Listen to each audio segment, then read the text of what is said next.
Oi! Hoje vamos conversar um pouco sobre concepções de linguagem.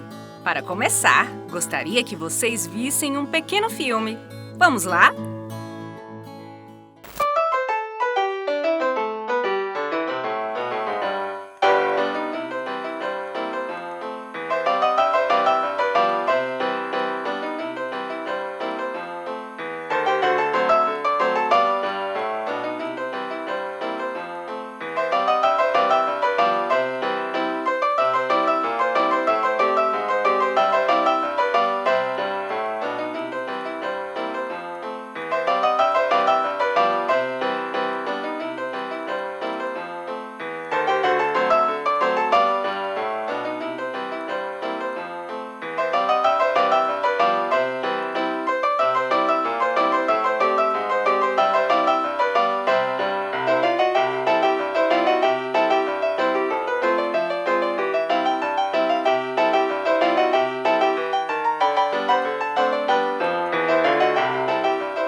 E aí, gente? Vocês já passaram por situações semelhantes na sua sala de aula?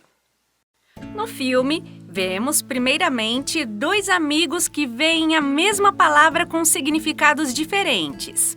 Depois, aparecem os lutadores brigando pela palavra certa para indicar um alimento. E por último, um jovem rapaz num show de talentos sendo humilhado por sua pronúncia na língua estrangeira. Tenho certeza de que você já viu alguém ser repreendido por sua maneira de falar o português ou outra língua. Mas como lidar com isso na sala de aula? Antes de mais nada, precisamos entender que a língua é um fenômeno social, é heterogênea, múltipla e variável e está em permanente estado de mudança. Assim, é natural que haja uma grande diversidade de falares. A isso chamamos de variação linguística. Fatores geográficos, faixa etária, gênero, nível de escolaridade e tantos outros aspectos influenciam a variação. No ensino, é preciso tomar como ponto de partida aquilo que o aluno já conhece, os usos que ele já faz da língua. Mas a escola precisa garantir também o acesso à norma padrão.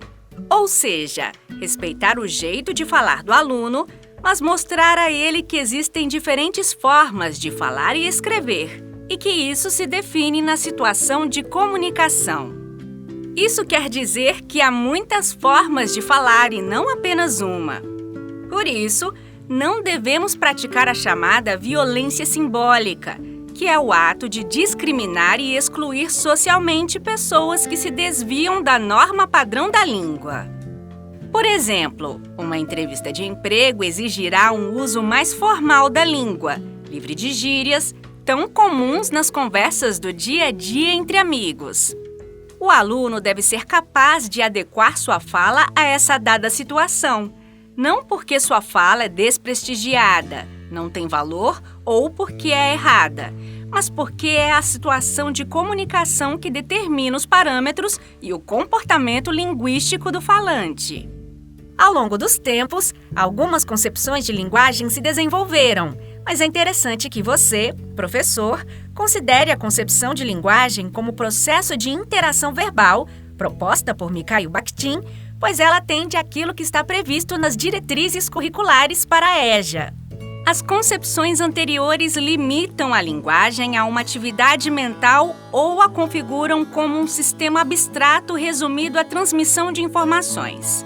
Mas, para esse estudioso, a língua é muito mais do que isso.